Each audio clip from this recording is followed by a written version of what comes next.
আপনারা বলবেন, টেবিলের উল্টো দিকে যে স্যার থাকবেন শুনবেন, সমস্যার সমাধানের রাস্তা দেখিয়ে দেবেন। আজকের অনুষ্ঠানটা পুরোপুরি আপনাদের যে ভবিষ্যৎ, আপনাদের ভবিষ্যৎ মানে আপনাদের কন্যা, আপনাদের সন্তান, যাকে আপনারা স্নেহ দিয়ে কোলে পিঠে করে বড় করছেন, যাতে ভবিষ্যতে সে একটা মানুষের মতন মানুষ হতে পারে। আমরা সবাই, কোনো বাবা মাই চায় না যে আমার সন্তানটা খারাপ হোক, কিন্তু কালের প্রবাহে নানান রকম বন্ধু বান্ধব থেকে আরম্ভ করে আমাদের এই যে মোবাইল, তার ব্যবহারে বিভিন্নভাবে আমাদের সন্তানরা নানান রকম কুকর্মে জড়িয়ে পড়ছে বা লেখাপড়া থেকে তারা দূরে সরে যাচ্ছে। কিন্তু কেন এরকম হচ্ছে, সেসব উত্তর হয়তো আমাদের কাছে আছে, আবার কিছু উত্তর নেই। আজকের অনুষ্ঠানটা সেই সব, যে উত্তরগুলো আমাদের কাছে নেই, যে আমার ছেলে হঠাৎ ভালো ছিল কেন বদমেজাজি হয়ে যাচ্ছে।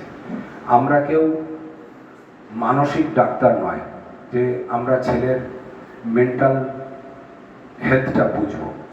কিছু কিছু বাবা মা অবশ্যই বোঝে, কারণ একটা মাই সম্পূর্ণ বুঝতে পারে যে ছেলের তার সাফল্য, তার ব্যর্থতা কোথায় হচ্ছে। তবুও কিছু জিনিস অধরা থেকে যায় আমাদের কাছে, যেগুলো বোঝা আমাদের হয়ে ওঠে না। আজকের আমাদের মধ্যে উপস্থিত আছেন স্যার রতন রায়চৌধুরী মহাশয়। উনি সেই দিশা, সেই নির্দেশ দেবেন। আমি স্যারকে মঞ্চে আসার জন্য আহ্বান করছি মাননীয়া ইতি রায়চৌধুরী মহাশয়াকে। আপনি আমাদের মঞ্চে আসন গ্রহণ করুন, আমরা আমাদের অনুষ্ঠান শুরু করব। এখানে উপস্থিত আছেন আমার প্রিয় দাদা শুভেন্দুদা, শিক্ষক দাদা, আমার খুবই কাছের মানুষ সুরজিৎদা থেকে শুরু করে আজকের অনুষ্ঠান, যার জন্যে আজকের এই জায়গাটায় হচ্ছে এবং যিনি দীর্ঘদিন ধরে এটা নিয়ে পরিশ্রম করছেন একটা সফল অনুষ্ঠান করার জন্যে, ভাই সৌম্যকে ধন্যবাদ।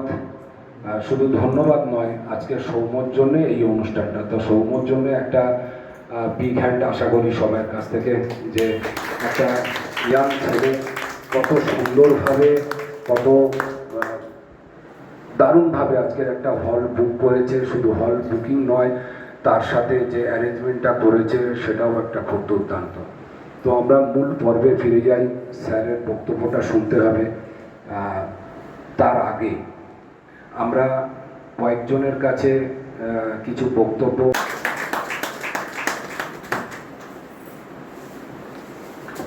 এই প্রখর দাবদাহকে উপেক্ষা করে যারা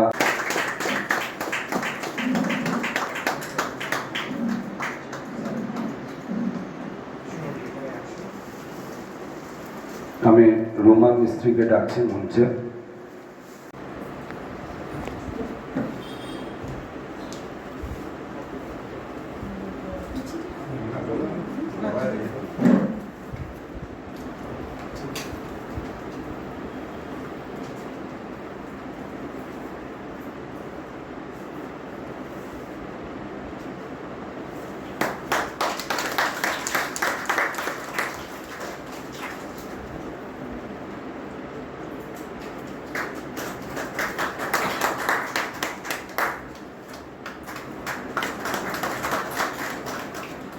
কিছু বলতে চাইলে আমি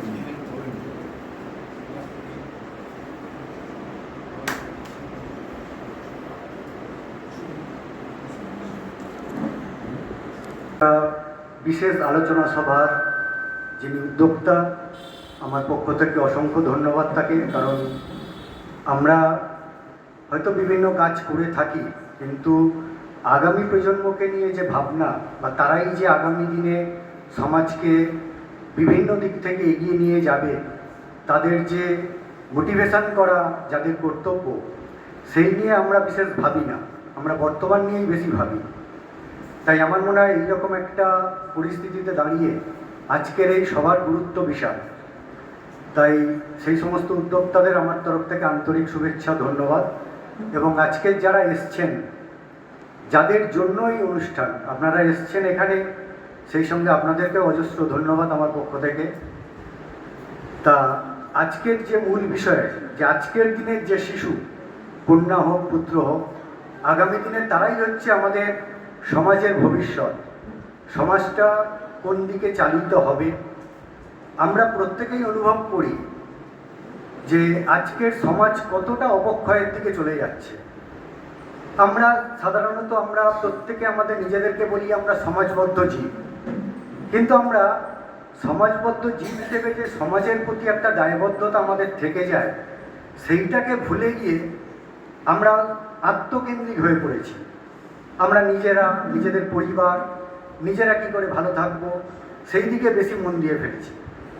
কিন্তু আমরা একটা জিনিস বিগত কোভিডের পর থেকে উপলব্ধি করতে পেরেছি, যে আমরা নিজেদেরকে সুখে ভালো রাখার পরেও সমাজের প্রতি আমাদের হয়তো একটা দায়বদ্ধতা থেকে যায়। হয়তো সমাজের আজকের এই অবক্ষয়ের কারণ আমরা সেইটা সবাই উপলব্ধি করতে পারিনি, বা যারা পেরেছি তাদের মধ্যে যে কোনো কারণবশত সবাই আমরা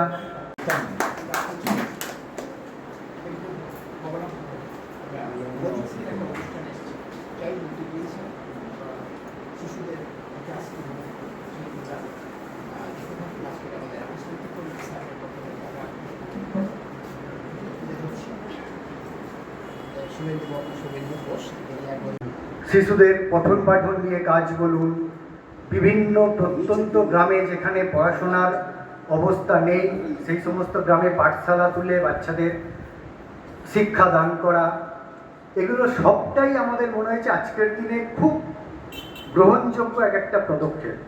না হলে কিন্তু আমরা আগামী দিনে যে সমাজ গড়ার লক্ষ্যে আমরা এগোতে চাই সেটা কিন্তু পূর্ণ হবে না। আজকের ভাবুন না, আজকের দিনে আমি 72 পেরিয়ে 73-এ গিয়েছি। আমার কাছে মনে হয়েছে যে আমি যেন আরো বহুদিন আপনাদের সঙ্গে থাকতে পারি, কারণ আমার একটা কথা মনে হয়েছে, সেটা হচ্ছে যে যারা উদ্যোগ নেন সমাজের মধ্যে, আজকের দিনে তো নানা ধরনের কাজ হয়, এই কাজটা হয় না, একদম না হওয়ার একটা কাজ। সকলেই মনে করেন যে এই কাজটা কি এমন কাজ, ছেলে মেয়ে তো বড় করা এতদিন ধরে হয়ে যাচ্ছে, আগামীতেও হবে, এখনো হচ্ছে, তাহলে এখানে জানার কি আছে? এটা একটা খুব জটিল প্রশ্ন। কিন্তু এর আগে যে দুজন বললেন অত্যন্ত সুন্দরভাবে ভূমিকা করেছেন, খুব সুন্দরভাবে